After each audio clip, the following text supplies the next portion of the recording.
La ley y la justicia es algo fundamental en la vida social de cualquier ser humano, en cualquier época histórica y en cualquier contexto cultural. Si no hay ley y no hay justicia, las sociedades siempre van a tener disfuncionalidad en su convivencia. Para Chanakya es muy importante que la administración de justicia sea imparcial, porque una justicia mal administrada o administrada en favor de algún sector en concreto genera descontento y va a desestabilizar al gobernante en el ejercicio del poder. Así que para Chanakya esto es un asunto sumamente importante. Para la administración de justicia, Chanakya señala cuáles son, en su visión, las fuentes del derecho. El derecho, evidentemente, es el conjunto de leyes, normas, procedimientos y costumbres con las cuales se juzgan los casos, los pleitos o las disputas entre los distintos integrantes de la sociedad. Así que la primera fuente de derecho para Chanakya es, en este caso, el Dharma.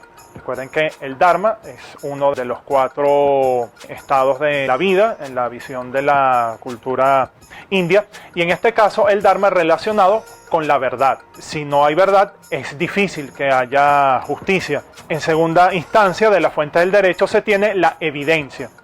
Para juzgar cualquier tipo de caso es necesaria la evidencia. No puede haber, en este caso, para resolver una disputa, exclusivamente la palabra de uno contra otro, sino que tiene que haber una serie de testigos que corroboren la versión presentada por las partes en disputa.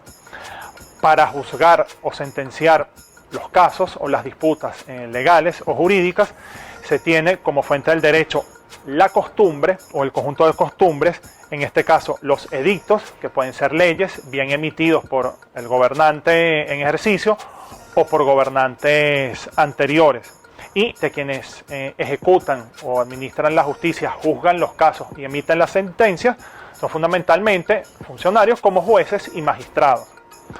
Ahora bien, ¿qué otros, además de lo que Chanakya señala como la fuente del derecho, qué otras cosas forman parte de la administración de justicia?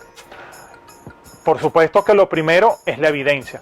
Al momento de presentar un caso, sea una demanda privada, sea pública para juzgar casos de carácter civil, mercantil, penal y por supuesto político, la evidencia es fundamental. Si no hay evidencia, hay una carencia de fundamento para juzgar cualquier tipo de casos y por lo tanto hacer prevalecer la justicia, porque si no es justicia va a ser permanentemente una fuente de descontento en el núcleo de la sociedad. Para ello pues se presentan demandas que las partes pues presentan a jueces y magistrados en los distintos niveles de tribunales o de cortes de justicia que puedan existir. ¿En qué otro ámbito de la vida social entra la ley y el derecho?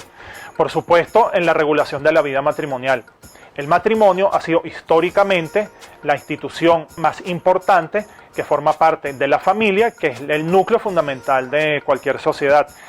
Y la finalidad del matrimonio, evidentemente, tiene que ver con la procreación y por lo tanto tener descendientes. La manera en cómo se une en matrimonio un hombre y una mujer, cuáles son los deberes y derechos de los cónyuges, esto Vishnugupta pues nos lo explica detalladamente en su obra.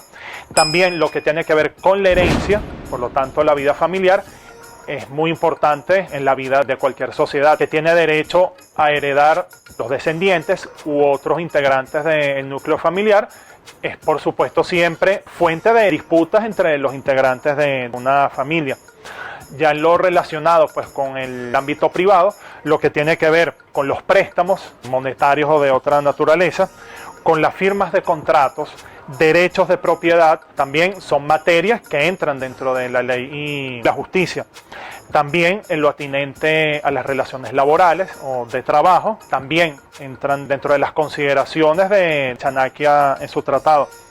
En lo atinente a la investigación criminal, en la parte penal del derecho, se relaciona fundamentalmente con 3 tipos de delitos, como son el hurto, el robo y el asesinato o el homicidio. Estos son actos que están penalizados en cualquier ley del planeta, en cualquier momento histórico. Y pues bueno, por supuesto, la manera de determinar si los actos los cometió la persona a la que es acusada o si realmente fue otra que no, que fue la que realmente cometió el acto, pero no la que está siendo juzgada, pues bueno, obviamente Chanakya nos señala cuáles son los medios para su comprobación.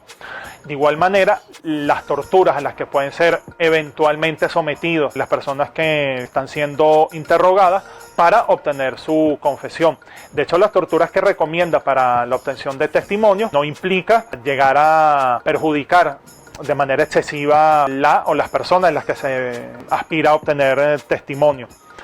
Entre algunas de los delitos también dentro del ámbito penal se tiene la difamación. Las ofensas sexuales eran en la sociedad india de la época y en cualquier parte del mundo hoy en día algo considerado de suma gravedad, inclusive en ocasiones penado con muerte, más si se trataba de los monarcas, de los herederos.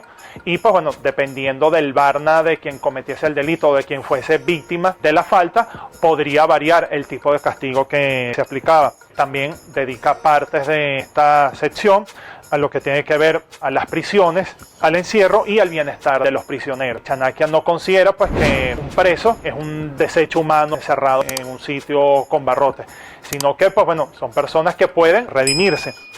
De igual manera señala cuáles son los tipos de castigos y penas a las que son sometidas las personas que hayan cometido distintos tipos de delitos, y pues bueno, esto todo forma parte del sistema penal.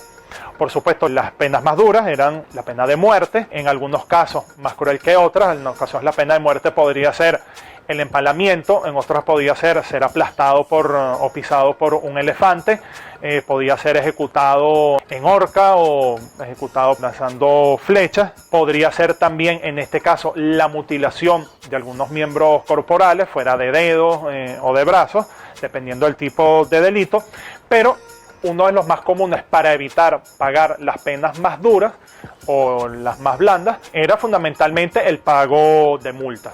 Por lo tanto, para Chanakya, la justicia no es solamente un medio para administrar la justicia y mantener en equilibrio el funcionamiento de la sociedad, sino también una fuente de ingresos para el Estado, porque quien haya cometido pues, actos inapropiados o haya cometido un delito, si puede pagar la condena o su culpa pues con las sanciones a las que está sometido, si tiene la posibilidad de hacerlo por una multa, siempre va a preferir recurrir a esa vía, y dependiendo del tipo de delito, porque evidentemente con la multa no se resuelve delitos pues, que son considerados de extrema gravedad, pero sí en este caso para mantener en equilibrio el funcionamiento de la sociedad.